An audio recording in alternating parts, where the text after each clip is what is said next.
babu abin da zamu ce sai dai mu ce qalu inna lillahi wa inna ilaihi raji'una. Kalli yadda wani direba ya take wuyan wata yarinya ta nan cikin wani hali ko ta mutu ko kuma ta rayu. Yanzu wannan idan yarka ce aka maka wannan abun wani irin abu zaka yi kuma ya zaka ji a cikin zuciyarka?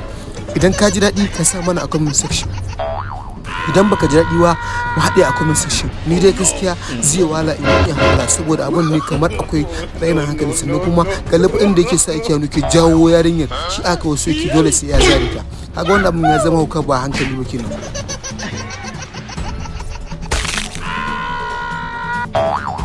Oh no. No. Oh no.